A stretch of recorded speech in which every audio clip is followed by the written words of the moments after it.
Olá, cervejeiros, sommeliers, entusiastas de cerveja, bem-vindos a mais um episódio do Beer School. Esse mês é o mês da New England IPA, da New England IPA, da cerveja que veio do nada aí lá por 2016, entrou aqui no Brasil e tomou conta e se você for olhar no Antep, né, junto com as RIS, ranqueio aí entre as melhores cervejas do Brasil e do mundo sob opinião popular. Aqui no Brasil sempre tem a briga de duas New England aí para ver qual que é a melhor ranqueada no Antep, né? E é uma cerveja que ela demanda bastante conhecimento e bastante técnica para chegar no ideal do que seria uma New England. Uma New England então é uma cerveja bastante aromática, bastante com bom drinkability, sem harsh, que é a coisa principal, sem você tomar, ela tem muito lúpulo, né? Sem você tomar e ela descer rasgando tua garganta com aquele amargor desagradável. Como que a gente chega nisso? Então, o mês de fevereiro a gente vai se dedicar a estudar a ciência do lúpulo e como aplicar isso dentro da cerveja New England IPA, New England IPA, NIPA e por aí vai. Hoje é o vídeo que a gente faz aquela análise marota do BJCP e pega outras referências, igual no mês passado, nosso tema era quadruple, a gente pegou de referência o livro Brew Like a Monk. Esse mês o tema New England ou Juice IPA também poderia ser um outro termo para essa referência, são coisas diferentes, mas são parecidas. A gente vai tomar como base também de referência o livro do Scott Jenisch, o muito bom livro que é o The New IPA. Então, bora lá?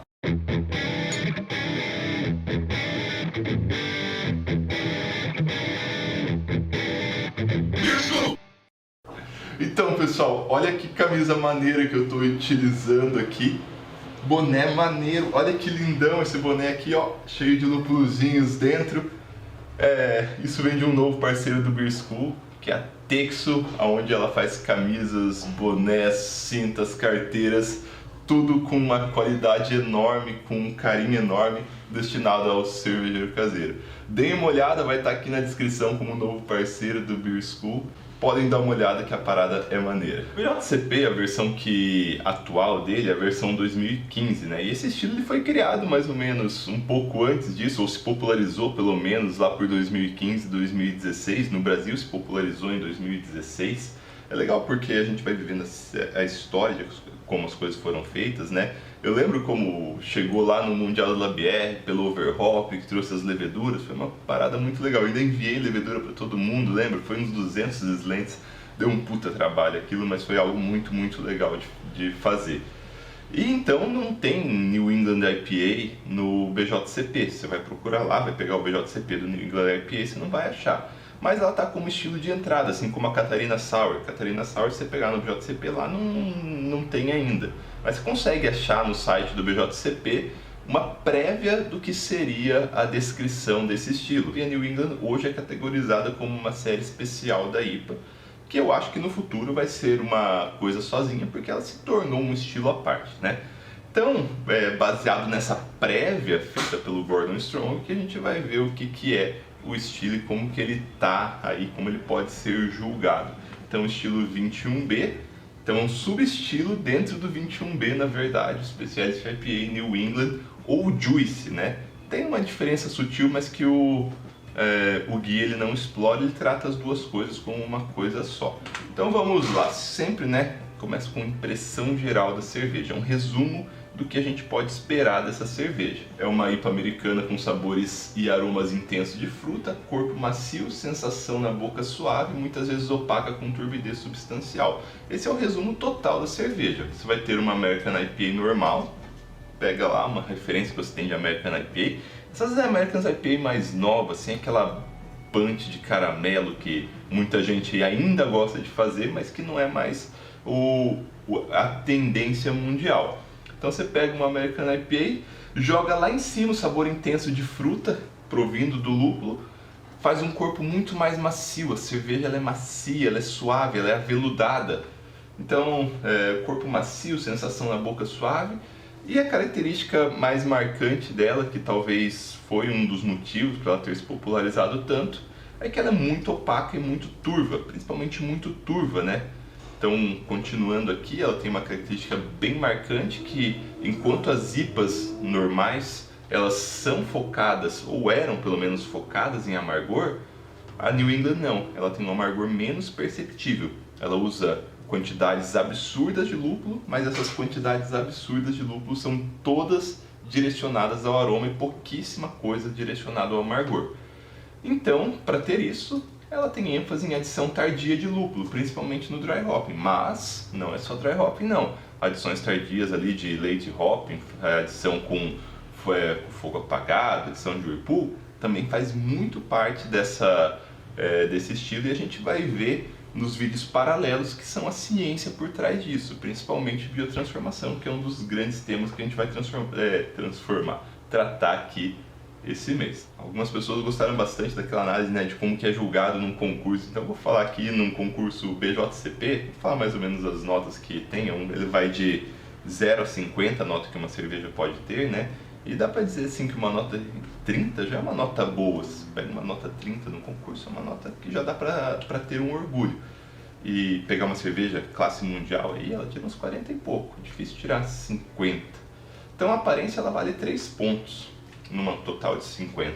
Então a cor ela varia de palha a amarelo, então geralmente ela é bem clarinha, às vezes com um tom mais alaranjado. É bem bonito a New England que tem um tom mais alaranjado, mas é um caminho perigoso de você dar uma desviadinha para o marrom ali, o marrom turvo parecer água de pano de chão ali que você torce. É um caminho bem perigoso. Ela é turva, frequentemente opaca, porém não com aspecto lamacento. Então continua assim, se ela tiver aspecto de água de pano de chão, obviamente não é legal, né? A opacidade ela pode adicionar um brilho na cerveja, fazer com que ela pareça mais escura. Beleza? Realmente, se você tem uma cerveja bem translúcida e se dá uma turbidez nela, ela pode parecer um pouquinho mais escura, mas não a ponto nada exagerado. Essa parte aqui é muito importante, ela tem uma implicação visual, mas também tem uma implicação sensorial, né? Então ela é uma cerveja que, apesar de turva, ela não pode ter partículas visíveis. Turbidez ela vem de partículas, mas partículas muito, muito pequenas.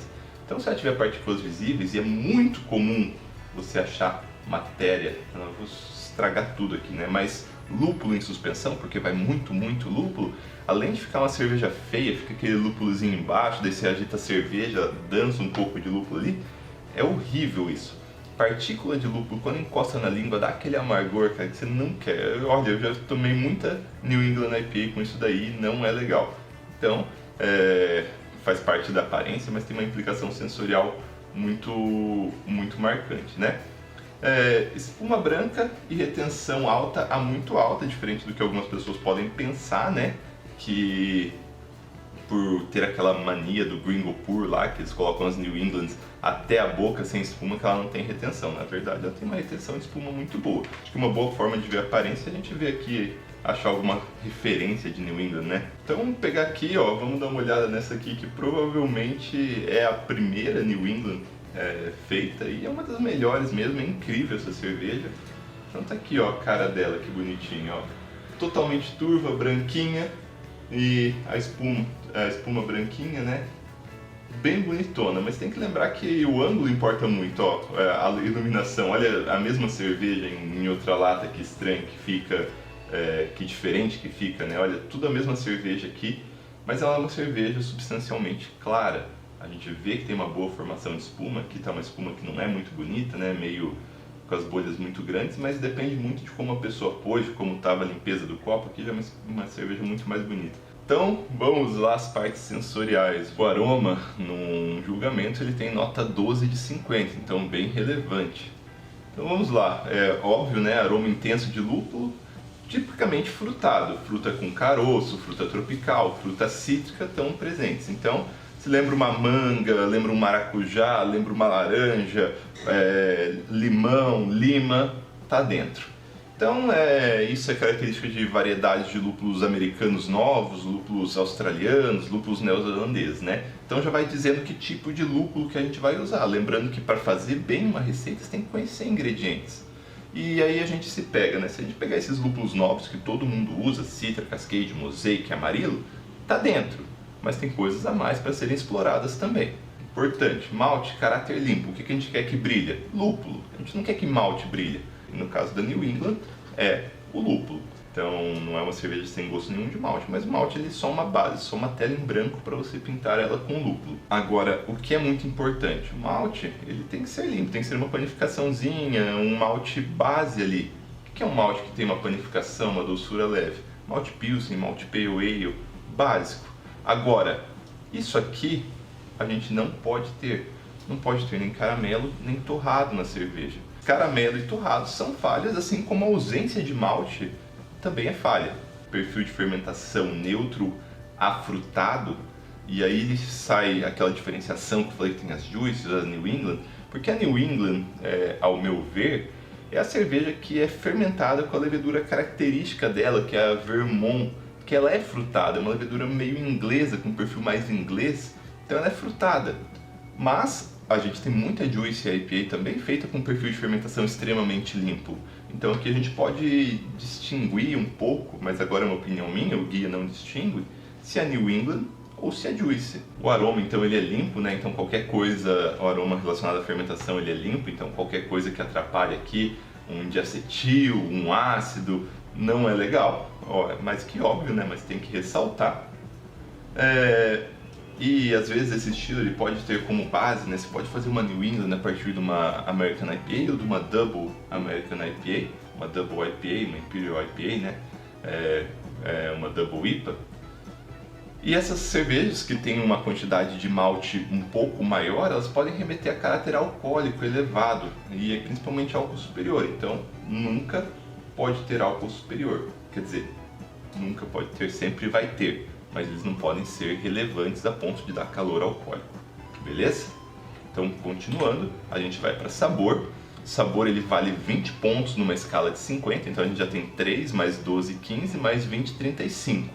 Sabor do lúpulo é alto, muito alto, reflete as mesmas características do aroma. Então nem vamos falar disso daqui. Agora, a amargor a gente não sente no aroma, então a gente pode ver aqui.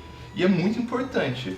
Como que é o amargor de uma New England? Que isso é uma característica que foi um pouco disruptiva na época, porque a IPA normal, ela vem de quantidades massivas de lúpulo destinadas ao amargor. Com o tempo foi diminuindo e chegou num equilíbrio.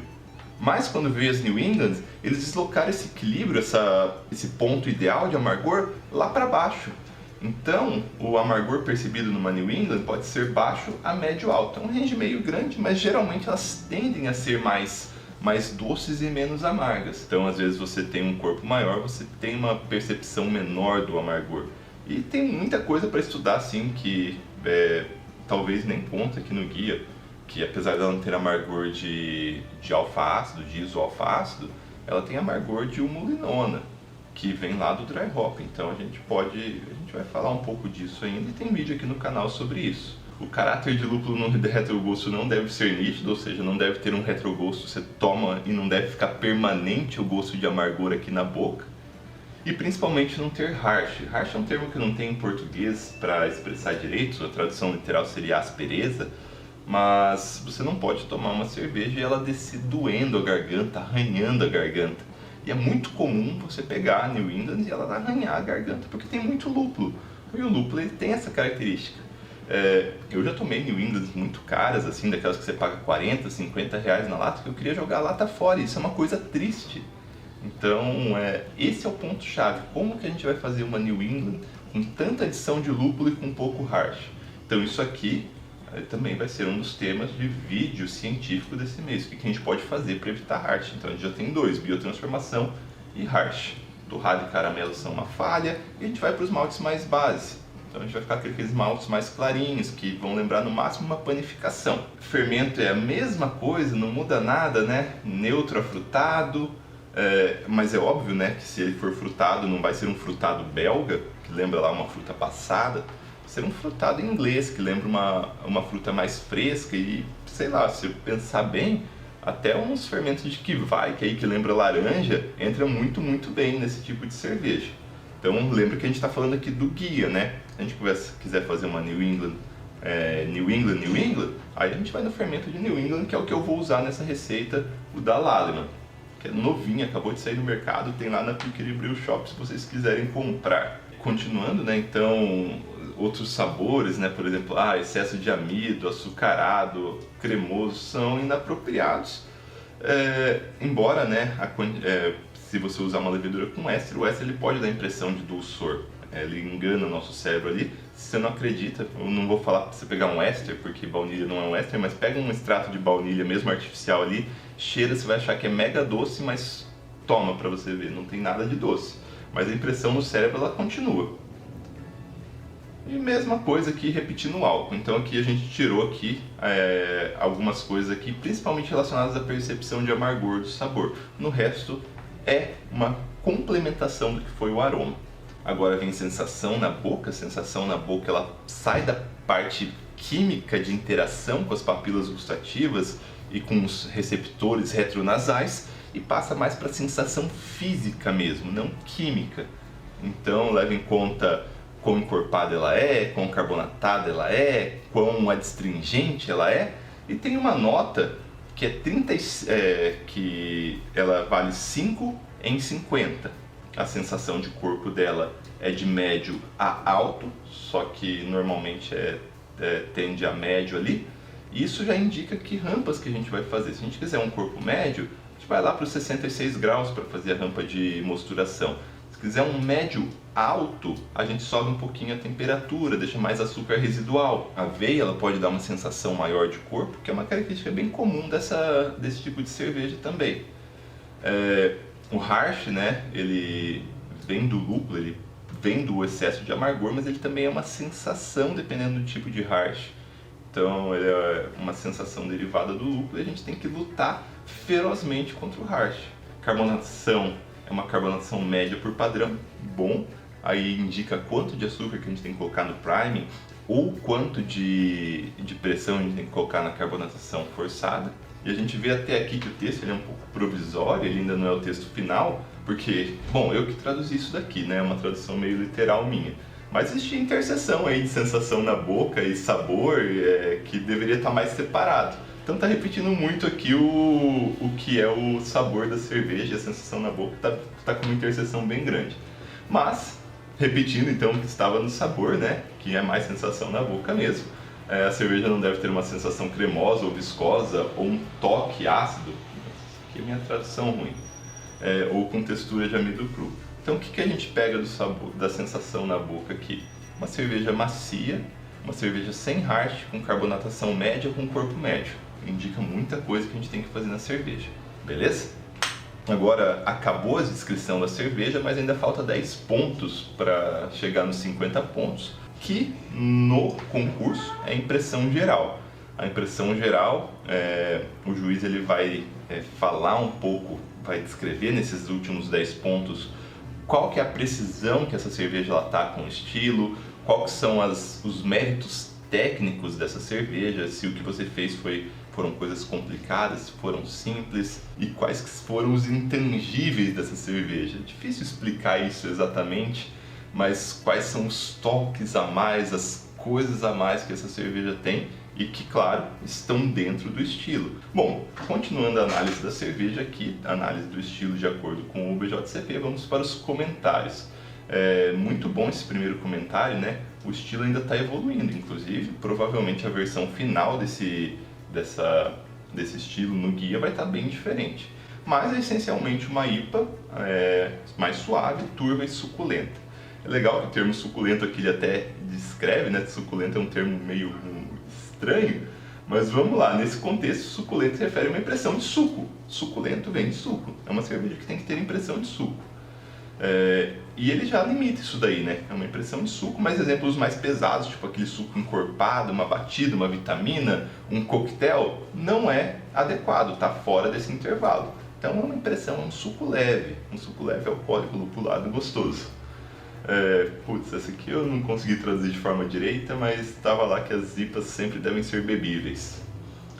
E talvez um último ponto extremamente importante aqui, e esse tem que dar, até queria colocar outra cor para destacar, é que a turbidez ela vem do dry hopping e não da levedura suspensa, diferente da Weiss. A gente falou isso na série sobre clarificação, que existiam diferentes tipos de turbidez e que o que decanta uma coisa não decanta outra necessariamente, né?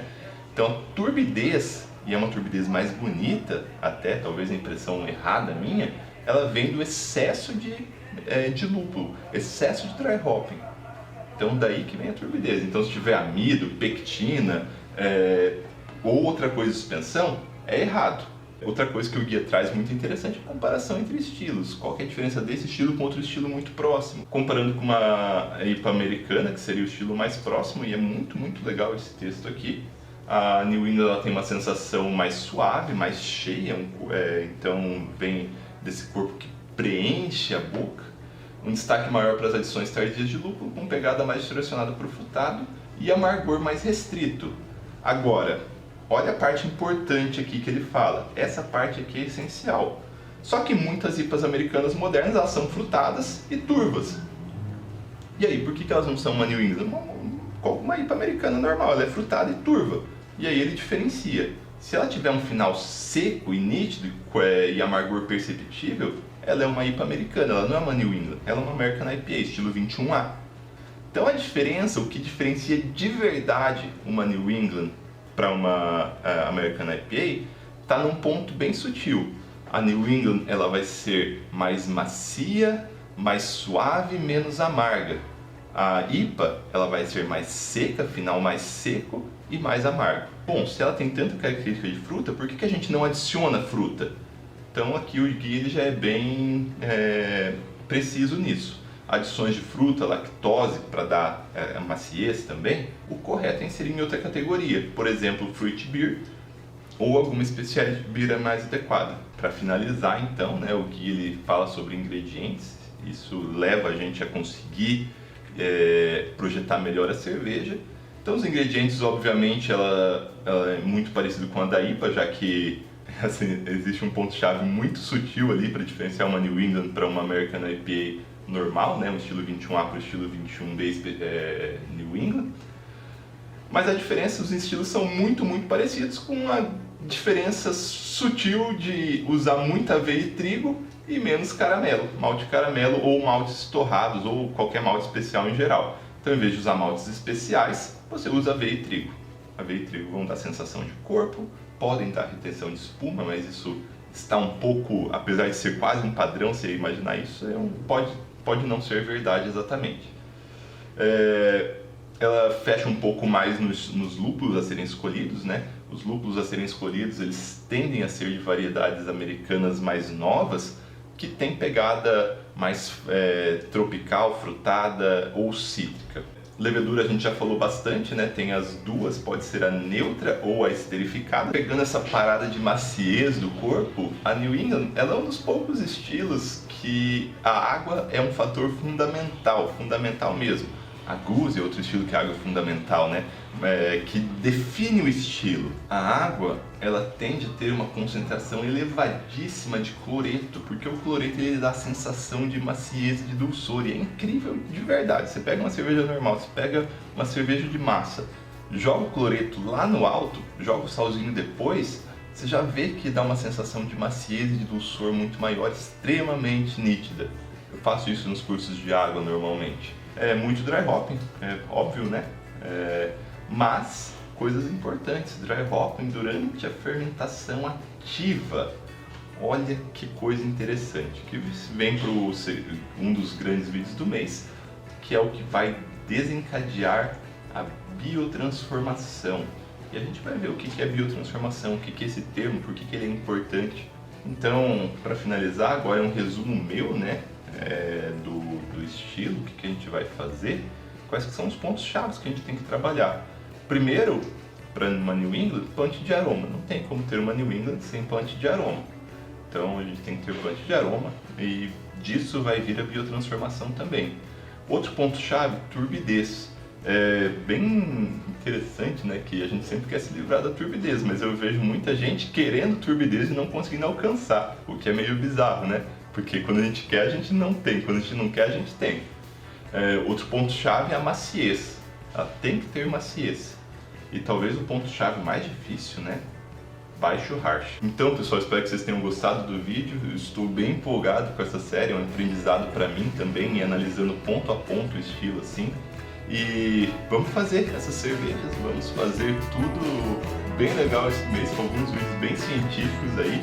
E, por favor, se gostaram, deixa o like, chame mais pessoas aí pra assistir. Até o próximo episódio.